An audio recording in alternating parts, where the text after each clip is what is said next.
Estamos en las oficinas de Católicas por el Derecho a Decidir, reunidos aquí para conversar un poco sobre Estado laico. Buenas tardes. Buenas tardes, mi nombre es Gladys Díaz, soy la coordinadora de Católicas por el Derecho a Decidir Perú. Católicas por el Derecho a Decidir es una institución que viene haciendo trabajos a nivel público desde hace 9 años.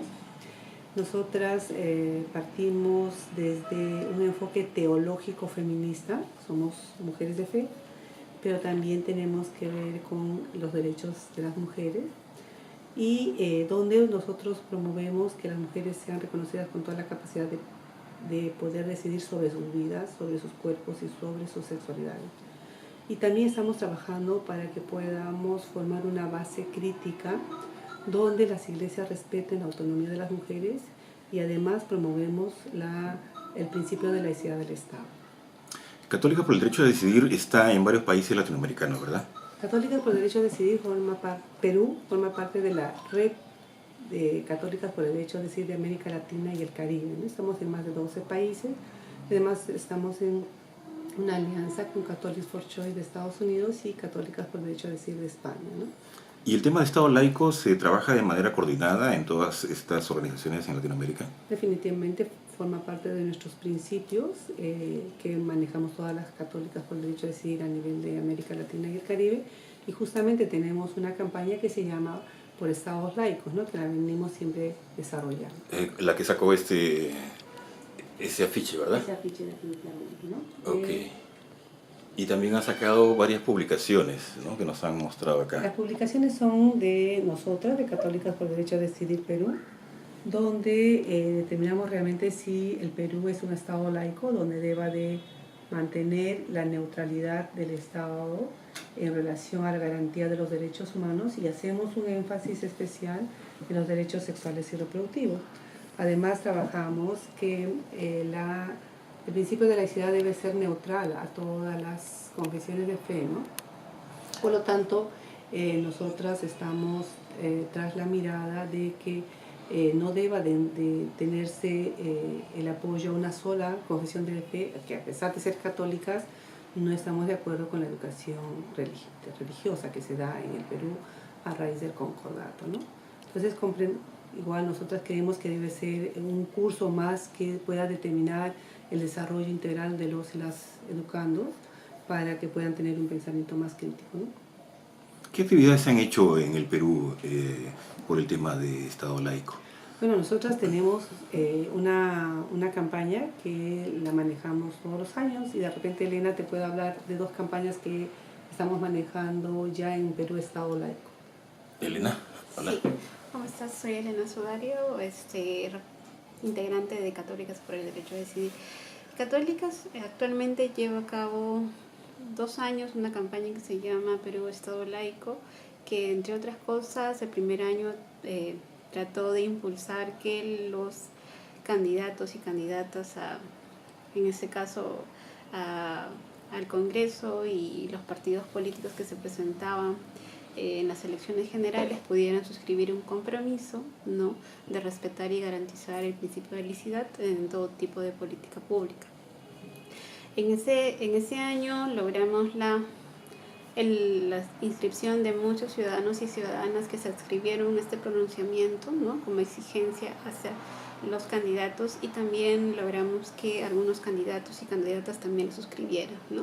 Entre algunas de las cosas más claras y generales, lo que pedíamos era que ellos, por ejemplo, se comprometieran a garantizar el principio de laicidad, ¿no?, si en el caso fueran elegidos durante su gestión como funcionarios y funcionarias. Entre otras de las cosas también hablamos de una educación sexual integral, hablamos de la garantía de los derechos sexuales y derechos reproductivos, hablamos de que ellos puedan respetar el tema de la neutralidad, ¿no?, al momento de legislar o de implementar, o en este caso de aprobar o debatir una política pública, ¿no? En ese momento, por ejemplo, el congresista Alberto de Belaunde fue uno de los que suscribió, la congresista Tania Pariona, me parece que muchos candidatos en ese momento del partido, en ese momento era Tierra y Libertad, bueno, ahora es Nuevo Perú, ¿no? y algunos otros candidatos del Partido Aprista Peruano y del Partido Peruanos por el Cambio. Ahora, por el tema de las elecciones municipales, ¿no se está haciendo una cosa similar? Sí, se pretende, la campaña Perú Estado Laico, el año pasado, más bien ya dejando de lado el tiempo de elecciones, para nosotras era súper importante que la ciudadanía comenzara a entender por qué es importante el tema de laicidad en la vida cotidiana de las personas. No solamente que lo vieran como un tema de interés de las organizaciones de mujeres o feministas por el tema de los derechos sexuales y derechos reproductivos, sino en la vida misma de las personas. Entonces impulsamos la campaña entendiendo la educación como una educación integral, no como un derecho humano de todas las personas.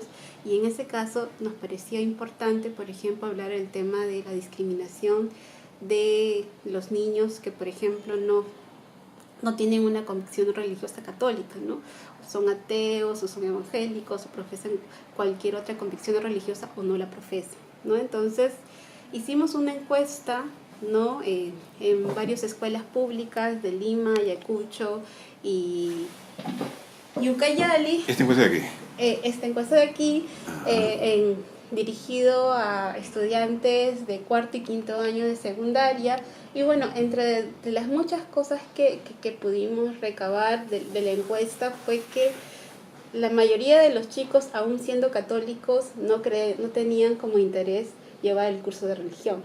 Entonces, y también otra de las cosas que, si bien existe un recurso de exoneración al curso de religión, la gran mayoría no la conocía y otro porcentaje nos decía que no lo habían solicitado porque el trámite era muy engorroso. Entonces, también hemos visto que dentro del marco normativo que existe actualmente, de alguna forma como que los funcionarios no tienen muy en claro cuál debería ser el mecanismo que debieran tener los chicos o los padres de familia.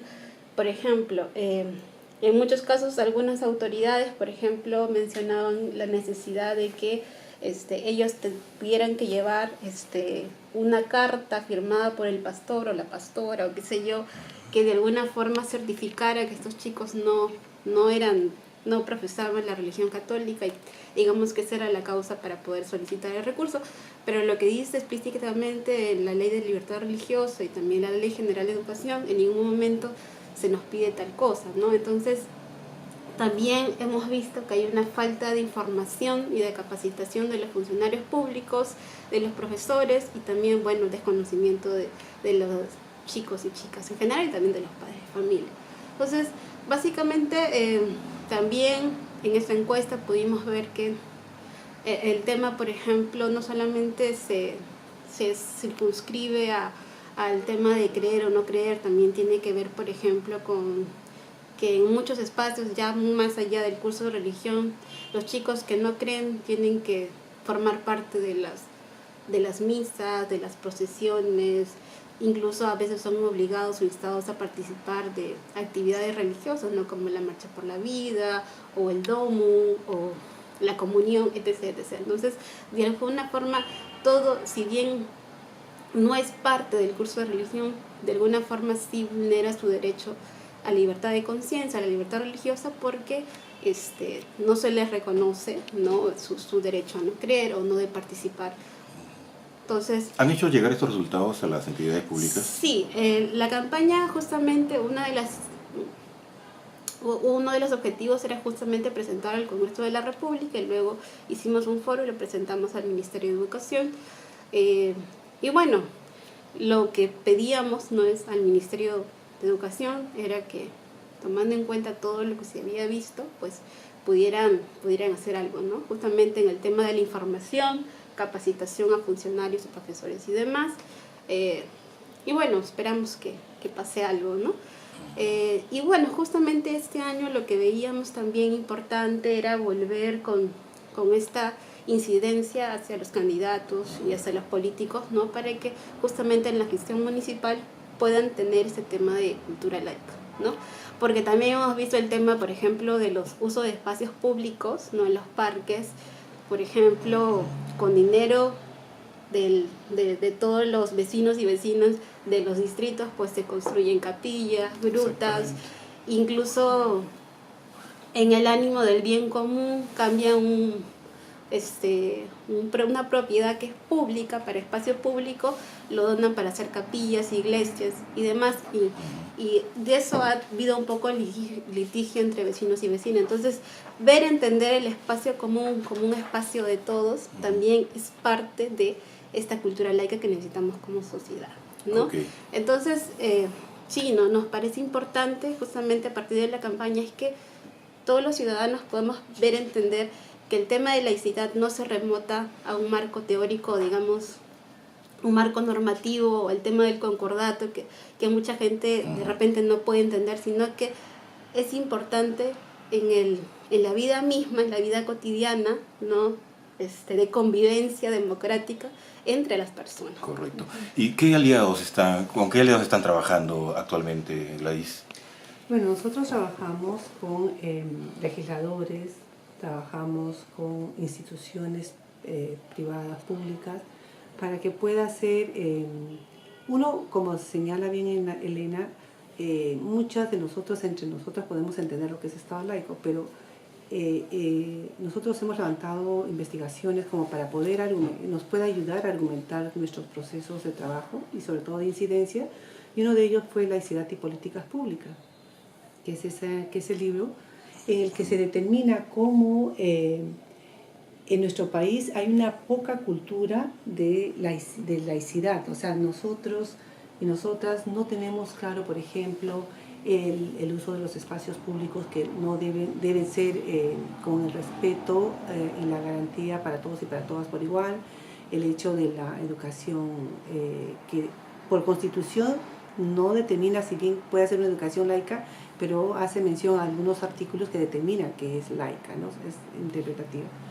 Y también en el hecho de que a través de lo que puedan ser las alianzas con autoridades, con legisladores, con funcionarios, no pueda vulnerarse los derechos de las personas cuando acudan, por ejemplo, a solicitar servicios tipo salud, tipo de educación, y desde los funcionarios o desde los trabajadores o proveedores o profesionales de salud puedan vulnerar el derecho de las otras personas. Uno, por ser por una confesión diferente de fe, u otra por no estar de acuerdo con los valores que las personas tienen y toman decisiones a lo largo de sus vidas, ¿no? Por ejemplo, en el caso de las mujeres cuando deciden continuar un embarazo no deseado, o cuando no desean continuar un embarazo que pone en riesgo sus vidas, por ejemplo, ¿no? Por ejemplo, en el Perú es legal el aborto terapéutico cuando pone en riesgo la vida de las mujeres o de la vida o la salud. Sin embargo, a pesar de que ya existe el reglamento y todo, poco se está haciendo desde el Estado, porque hemos visto y estamos evidenciando situaciones de que los profesionales ponen en valor ponen primero sus valores y vulneran el derecho de las mujeres o el derecho, en el otro caso, de la educación de los adolescentes. También, por ejemplo, hace poco, en relación a los marcos y acuerdos internacionales que el país tiene, nosotros acabamos de hacer un monitoreo al Consenso de Montevideo, en el que uno de los principios del Consenso de Montevideo tiene que ver con el principio de laicidad del Estado. En eso un poco más te puede hablar Melissa, que tiene que ver con todo lo que significa algunos de los puntos que ustedes han levantado claramente, ¿no? Entonces, en ese caso, Melissa te puede dar. Correcto. Melissa, ¿qué tal? ¿Cómo estás? ¿Qué tal? Melissa, parte de Católicas por el Derecho a Decidir también. En el caso que menciona Gladys del Consenso de Montevideo, que es la publicación, un monitoreo social que hemos realizado, tiene su antecedente en la Conferencia de Población y Desarrollo realizada en 1994, en el que se acordaron una serie de compromisos para los países firmantes, entre ellos el Perú, quien también suscribió estos compromisos, y en esa línea el Consenso de Montevideo del 2013 básicamente son compromisos ya para la implementación de estos acuerdos que sucedieron en Cairo 94, que es de la primera conferencia. Como parte del monitoreo social de Católicas por el Derecho a Decidir, junto a otras organizaciones, se realizó un poco el conocer el estado de la implementación de estas políticas que existen aún y aquellas que todavía están por realizarse. Y en esa línea, en el aspecto de lo que es laicidad, se revisó una serie de documentos que tiene el Estado, en nuestro caso, el concordato, como la mayor vulneración al principio de laicidad que tiene, ¿no? Y encontramos una serie de documentos e información que a veces no siempre es pública y la mayoría de la población no la conoce, como por ejemplo el Decreto Supremo, que muestra acá un poco cuál es el financiamiento que recibe la Iglesia Católica por parte del Estado.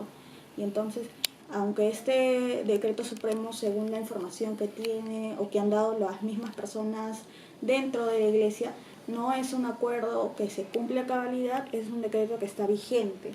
Y entonces lo que sí tenemos por fuentes oficiales es que a la Iglesia Católica se le destina alrededor de 2 millones, un poco más, de soles anualmente.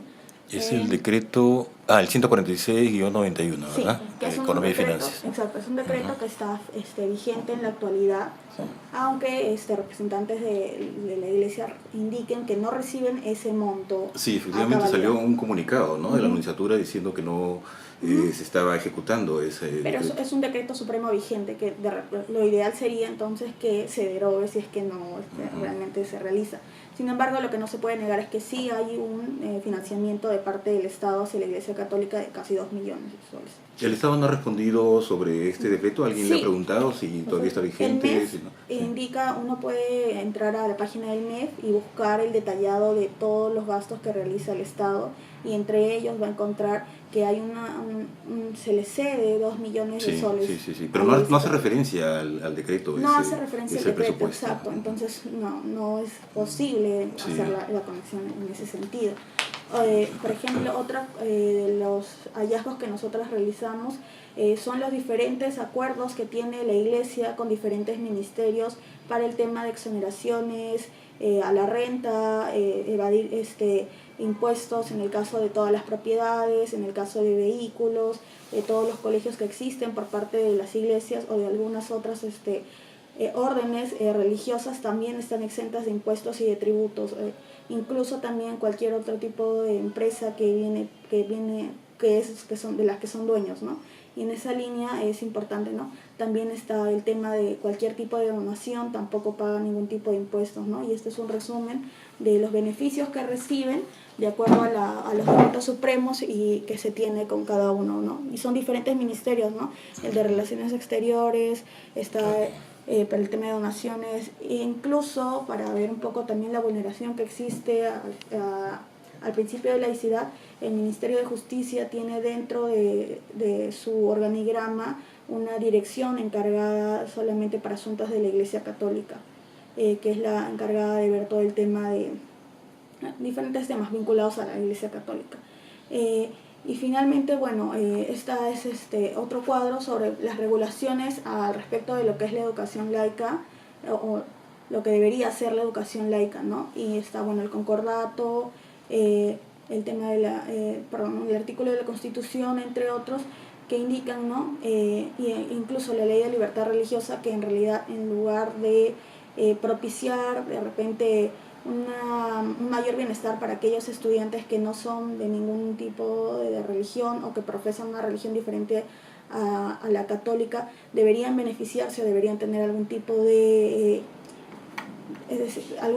curso o algo que en realidad pueda permitir que no estén 2 horas en algún lugar del salón o en la biblioteca o en el patio, es decir, sin supervisión de algún profesor, porque no están siendo supervisados por nadie, ¿no?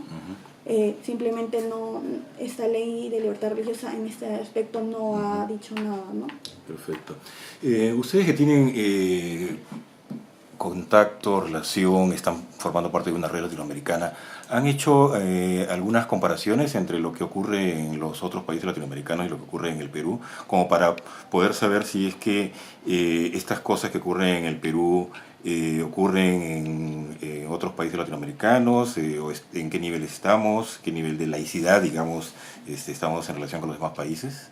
Mira, justamente este monitoreo al Consenso de Montevideo, que es parte importante de un acuerdo internacional a nivel de la región de América Latina, acabamos de hacer casi con el apoyo de algunas instituciones, se ha hecho en varios países de América Latina. Entonces hay una página, una plataforma donde Se llama Mira que te miro y vas a ver todo el proceso del principio de laicidad de más o menos casi 22 países, ¿no? Donde casi tenemos muchas cosas muy semejantes que tienen que ver con educación laica, que tiene que ver con el principio de no cooperación con las iglesias, que tiene que ver con algunos documentos que no están en la misma medida que Perú, pero que casi se cumplen muchas cosas en paralelo. ¿Eso ¿no? se puede encontrar en la página de Católicas por el Derecho a Decidir? No, está en una plataforma de la que formamos parte desde la red de América Latina. Se llama Mira que te miro y es un monitoreo que se ha hecho todo al principio de laicidad como te digo, de 22 países. Okay. A nivel de América Latina, ¿no? Inclusive están 4 países de la región del Caribe, entonces anglosajón también, ¿no? Entonces de lenguaje anglo, ¿no? Entonces ahí se puede hacer una serie de comparaciones, sería cuestión de que puedan entrar a la plataforma, ¿no? Muy bien. Gladys, muchas gracias entonces por esta entrevista. Creo que las cosas que nos has dicho son muy útiles para que podamos seguir trabajando. Gracias también, porque yo creo que es importante seguir determinando y seguir trabajando para que el Estado realmente cumpla ese principio que es la neutralidad total y de que deba determinar una garantía para todos y para todos. Y creo que es importante señalar lo que levantaba al final Melissa, en el sentido de que muchas veces, por ejemplo en el caso de educación, los y las personas que profesan o no profesan una religión, muchas veces el Estado les está más bien vulnerando porque tienen que decir públicamente la fe que profesen, y la Constitución claramente en el artículo 2 señala que uno puede no declarar la fe que profese, ya sea la fe o no la fe que una profesa, pero sin embargo ante el curso de religión católica se termina vulnerando a las personas para que pueda ser público la fe que profesa, ¿no? Excelente. Muchas gracias a todas entonces. Gracias a ti. Okay.